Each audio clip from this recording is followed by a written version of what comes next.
Welcome to Just Break Up, the podcast about love, heartbreak, and all the relationship advice you don't want to hear. My name is Sierra DeMulder.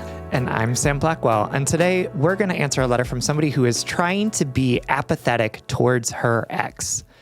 But before we begin, we just want to give you our Surgeon General's warning, which is that Sierra and I are not licensed mental health practitioners. No, we are not professionals. We are not trained in this. So please take our advice as you see fit. We are only here to offer our humble musings to hopefully shed some understanding and maybe some laughs about the incredibly rewarding but mostly confusing experience that is love. All right, I'm going to just dive right into today's letter. It is from the little heart that knew better. Y'all are so cute. And their pronouns are she, her, and she's writing to us from a mostly healed place. Dear Sam and Sierra, by the time you read or answer this, it will have been too late, I hope. First of all, most ominous intro to the cutest letter. Seriously, it sounds like we're being like threatened. We're being held hostage or something. Like there's a bomb in this letter that's about to go off. Yeah, exactly. By the time you read this, the letter will have exploded. By the time you read this, my ex will have been gone from his visit to my city, and I will have successfully not contacted him. We broke up from a tumultuous and arguably unhealthy relationship almost 7 years ago, and I am now happily in a new relationship of 3 years. We have not spoken or come into contact for the past 4 years. I have moved on, and we are not friends. But he appears in my dreams, lives in the margins of my mind, and emotionally haunts me with the college-age euphoria I felt for him, the first boy I ever truly loved. They say the opposite of love isn't hate, it's apathy. I am trying so hard to be apathetic about him because, quite literally, his existence is insignificant and non-impactful to me. And yet, when his Instagram story showed he was in the city, my city, for what it's worth, I don't follow him, but somehow can see his stories, ? How does this work, Instagram? I became on high alert. One part, wanting to reach out. What, like win the breakup? Show him how happy and thriving I am? Another part, paranoid about running into each other and anxiously and unnecessarily planning cute outfits to be, quote, caught in. That's so cute. And so ashamedly relatable. And a good large chunk angry and angsty to run into him on the street and give him a piece of the hurt he caused. But I don't want that. I don't want that visceral knee-jerk cocktail of emotions whenever he is mentioned. I want him, his life, his name to be inconsequential to me. A stranger. Is that even possible? Our history is complicated. I learned a lot of hard lessons from being in and out of that relationship with him about myself and recognize that he will always be a part of my past, an artifact of a different, less mature me. How do I keep him there in the past? How do I excise the specter of him from my mind? Or do the people we used to love carve a permanent space in our hearts? I hate that a single Instagram story has led me to spending this much time on him already. Any advice is welcome from the best two random strangers on the internet. Aw, love, the little heart that knew better. Oh, that's so cute and charming. I really love this letter in a lot of ways. Primarily because it is very relatable in so many different ways. And because I think that this experience that you're having where, you know, an ex, somebody who was once really important to us, somebody that we spent many, many years with, sort of coming back into our lives in unpredictable ways and the ways in which our bodies, our hearts, our minds respond to the existence of this person in the world and in proximity to us. And sort of gets at this idea that we're supposed to like be done with our exes and never think about them and never want to be with them, never wonder what they're doing, like all of that good stuff. And that if we're somehow holding our exes in our hearts, we're like not healed or something. And I really want to talk about that and get into that and figure out how we can hold space for our past while also not dwelling on it or living in it. So we're going to get into some of those musings, some of that tender love for you in just a moment.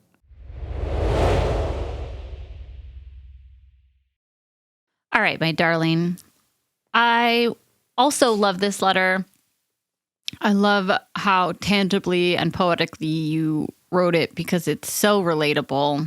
I can feel those fever dreams. I can feel that like nostalgic 20s obsession love, you know? Yeah, for sure. And before I get into like the emotions of it all, I just want to say, fuck social media. Social media literally wrecks people's lives. And if it doesn't wreck people's lives, it derails them. How many times have you, listening at home or wherever you're listening, had your day derailed because of something you saw online, or because of a rabbit hole you went on, or because of information you literally non-consensually consumed because of our scrolling culture? Do you know what I mean? For real. If you had run into him on the street like you feared you would without this ominous Instagram story, right? Like if this was just a by chance passing on the street, right? You didn't know he was in your city and you bump into him. It would have been awkward and it would have been surprising and it would have been, maybe it would be a little weird.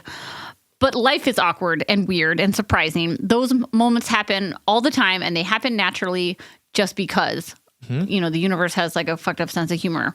But because of social media, a thing that never happened has you spiraling, and you spend hours, days thinking and planning for this thing that didn't happen. I just want to say, like, again, echoing what I always say, social media gives us access to things that we never had access to before.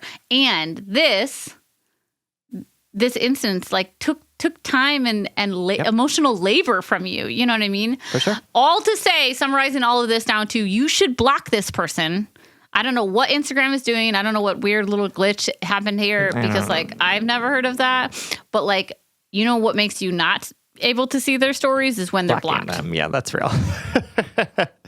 No, that is absolutely true. I feel like social media is like constantly preparing us for things that are not and will not ever happen, right? Where it's like, I'm preparing for this argument that I'm going to have with this like stranger on the internet that does not give two shits about me or what I think, right? Like, or like, I'm going to prepare myself in case I run into my ex, or I'm going to prepare myself for meeting somebody that is like, again, like lives across the world and doesn't give two shits about me, right? Like, and that sort of stuff is so so understandable, right? Like, I totally get it. This is why I had to get off of social media, because I was doing too much of this like planning for like circumstances that were never going to happen.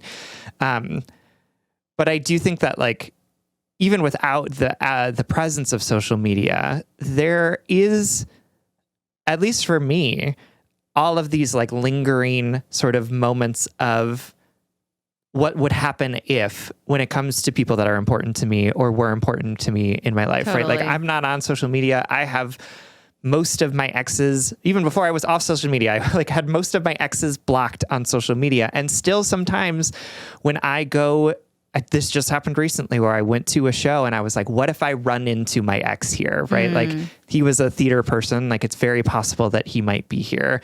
And then being like, okay, well, what would I say? What would I do? How would I look? Like, do I look cute?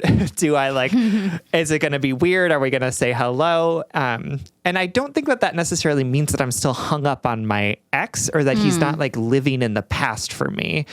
But I think that it's just kind of a natural thing that we do when it comes to the fact that we're always going to be holding the people that we were with, that we loved at one point, in some sort of capacity in our hearts, right? That stuff doesn't just go away. It's not like we break up with someone and then suddenly we're like healed. And I would say that, like, I understand that you're trying to feel apathetic towards this ex of yours, but I don't think I feel apathetic towards any of my exes, right? Like, yeah, I think that I still hold on to particular things that I wish had been different. I think that I still think about them and for the most part try and wish them well, but like, I don't think like, oh, that person is nothing to me, they're a stranger to me. It is much more of this person is obviously deeply tied to not just my heart, but also my understanding of who I am, because they inevitably shaped it by my relationship with them.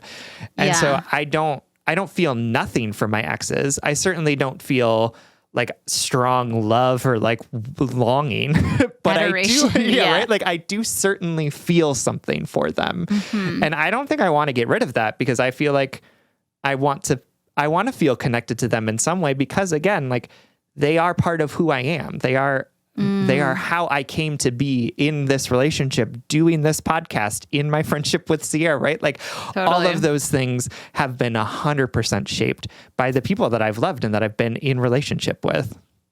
Well, and I think the thing that makes that hard to swallow is when you're you carry shame or regret or trauma around what happened. You don't want, like we answered that really great letter a couple of weeks ago that was like, I don't want to be shaped by this. I don't want to be defined by this relationship. I don't want to carry around the ghost of this person. For sure. And I think that's super relatable, but I will say this. You asked me earlier, like, do I feel apathy towards my exes? And I was like, no. But I think that there's a difference between apathy and peace. You know what I mean? Yeah, like, I feel peace about a lot of my yes. exes.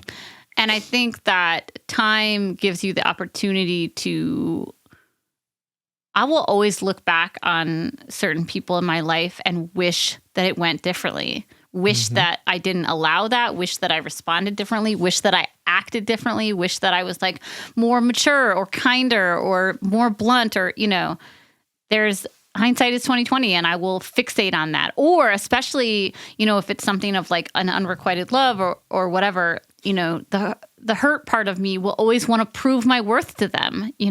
Always like literally the outfit thing is such a drag for me. Like I have spent hundreds of dollars trying to look the way that I thought somebody wanted me to look in a hypothetical run-in. Yeah. Yes! I'm with you. Anyway, back to my more important point. I also want to say, like, if do you want to make something harder, tell yourself not to feel a feeling, I don't want to feel anything about my ex. Well, that is a recipe for feeling something about your ex, and it's really hard to force something like apathy. I do think that we can practice it. I do think that you can say, all right, I'm going to wish this person well. I'm going to let them, roll off of me like water on a duck's back or a dandelion seed, like blow it out into the universe. I'm going to wish them well. And I'm going to practice wishing them well. I'm going to practice saying, I feel at peace about you. I'm moving on, Yeah, I mean, I think this is even like, you could do a loving kindness type of meditation around it, right? Like or not if a meditation isn't for you, like some sort of mantra that you like repeat to yourself over and over again, right? Which is like, I wish them health, I wish them happiness, and I wish for them to be at peace, right? And whenever this sort of stuff comes up and you're like, what if I see his story? What if I run into him, right? Like, well, that would be okay because all I feel about this person is that I wish them well, I wish them happiness, and I wish for them to be at peace, right? Like, yeah. You know what brought me? I was just sitting here thinking, like, how did I get to peace, or how did I accept my past relationships? I think the very first thing that really put an impact on me being able to accept the fact that we are shaped by our experiences. That's what it is. Like resisting that, being like, oh, I don't want to be shaped by this shitty ex or this behavior that I used to exhibit or whatever. Yeah. But I think sorry, go ahead. Well, let me just say, the first thing that I did to accept that is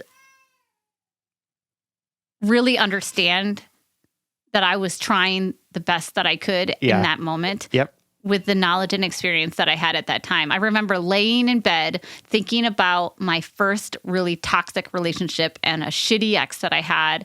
And I had been carrying around the wounds of that emotionally for years. I hadn't healed from it. And I was reading a book called You Can Heal Your Life by Louise Hayes. And it said, you were doing the best that you could with the knowledge and experience that you had at that moment.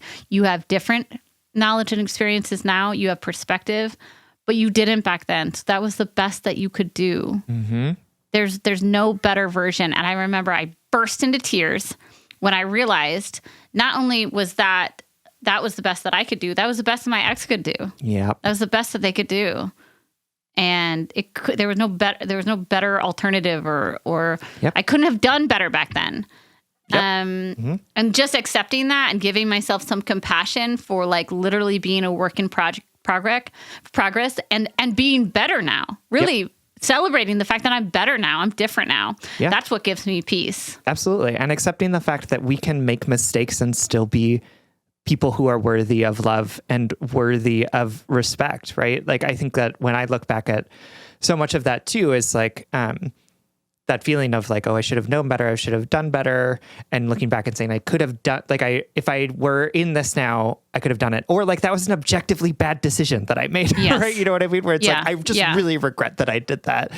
And and saying to myself, like, yep, absolutely. Absolutely. You can regret that, but that doesn't mean that you are somehow like a bad person because of this thing that you did. So I was in a relationship and I fucked it up in a lot of different ways, which is really true of all of my relationships. I messed it up in a bunch of different ways. And if I could go back and talk to my 22-year-old self and say, is this the way you want to be behaving in this relationship? I would, but I can't. And also the fact that I made those mistakes, the fact that I can own those mistakes and say, yep, those were not great things that I did and I feel bad about them.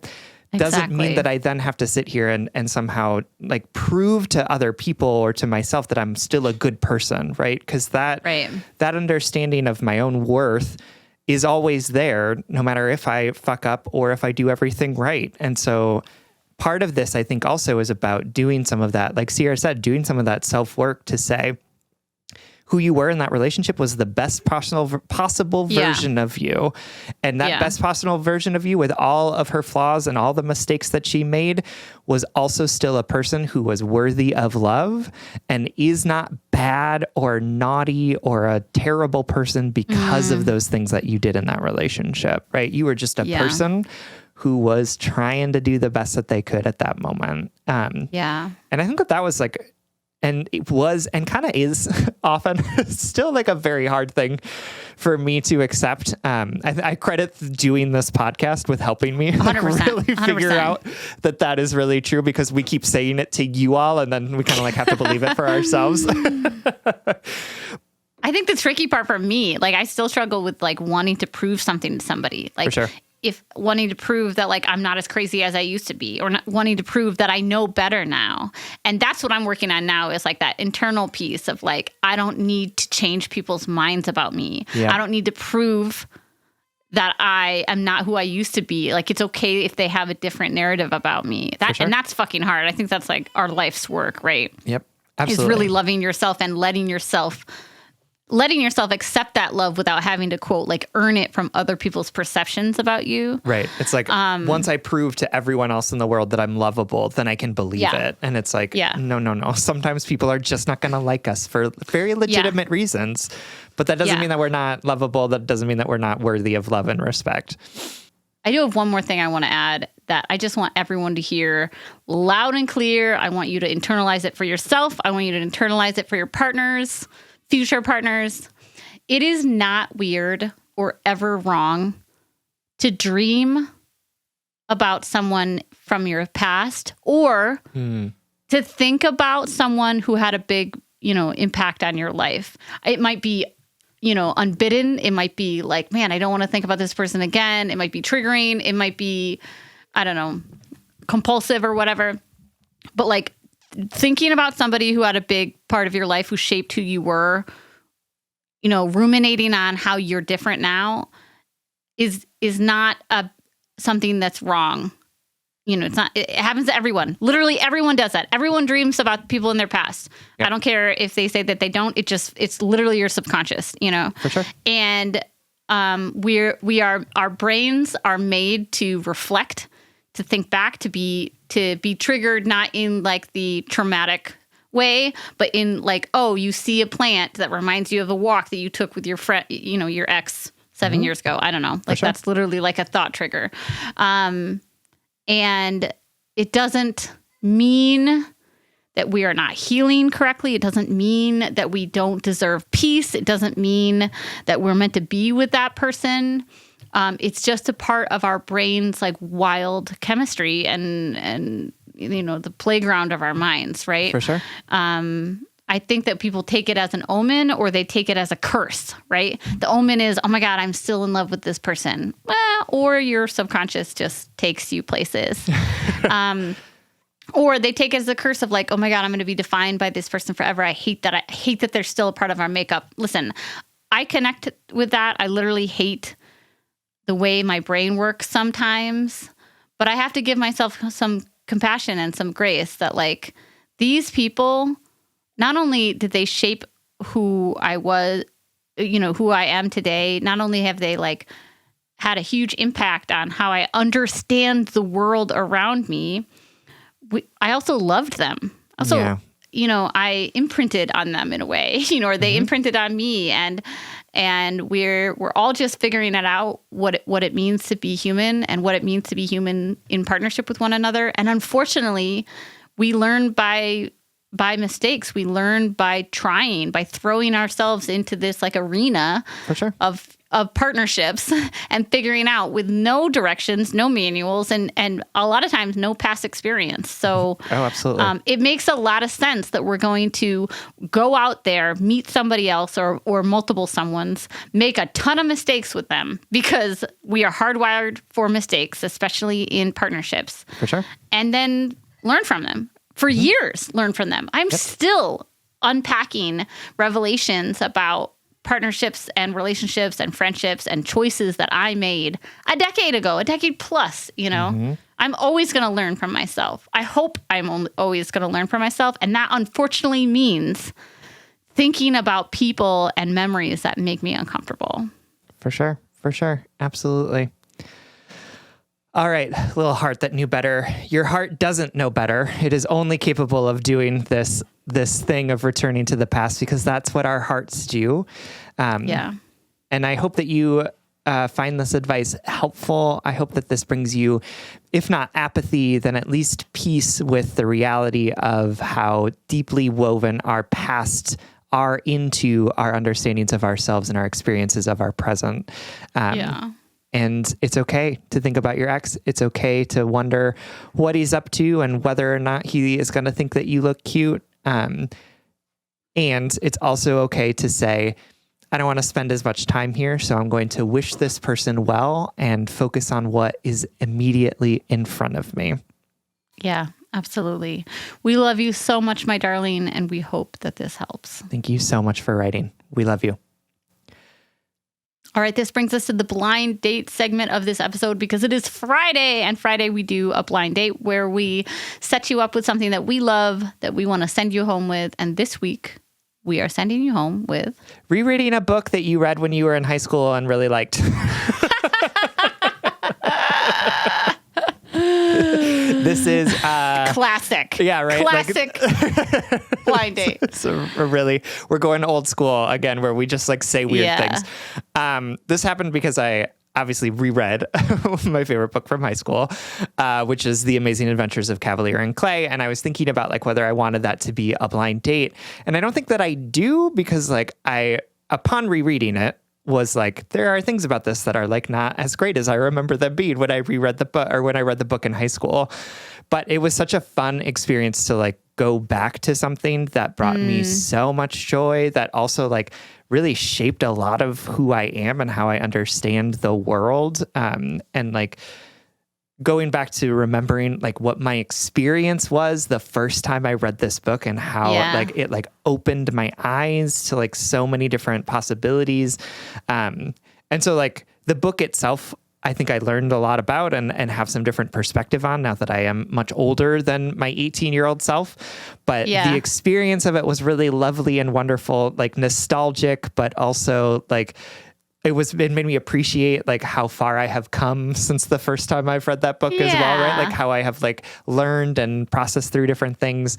So I just wanted to recommend that to people. And I don't spend a lot of time like rereading books. Like I sort of am just like constantly plowing ahead. So it was nice to take a pause and say, what would it be like to come back to something that once brought me a lot of joy? And turns out it still brought me a lot of joy, but like in a very different way. So that's nice. Go back, read one of your favorite books from high school, and DM us what it was like. Yeah. All right, everyone. Thank you so much for listening. If you want more content from us, or if you want to get access to ad-free episodes, you can support us on Patreon. If you support us on Patreon for as little as $5 a month, you'll get an additional bonus weekly episode. That's patreon.com/justbreakuppod. You can slide into our DMs, send us your favorite relationship memes, but most importantly, you can submit your questions about all matters of the heart at justbreakuppod.com, which is also where you can find our merchandise. Please remember to like, follow, subscribe, give us a 5-star rating and review. This literally keeps our mics on and helps us reach more brokenhearted souls who need two random strangers giving them relationship advice. Just Break Up is a production of Duvid Media, original music, recording, editing, producing, all magical things by our good friend Spencer Worth Davis. Make sure to check out his podcasts wherever you get your podcasts. And remember, it is okay to wish you weren't shaped by something you experienced. It is okay to wish that you never thought of a person ever again, to wish that they were a stranger, that you never met them. But it is probably more productive to tell yourself, wow, I survived that really hard thing. I made it through that relationship, and look where I am now, and all of the things that I know differently and what I would do differently in the future. Give yourself some compassion and grace. We all go through things we don't want to go through. And this, unfortunately and fortunately, does shape who we are. And if all else fails, just break up.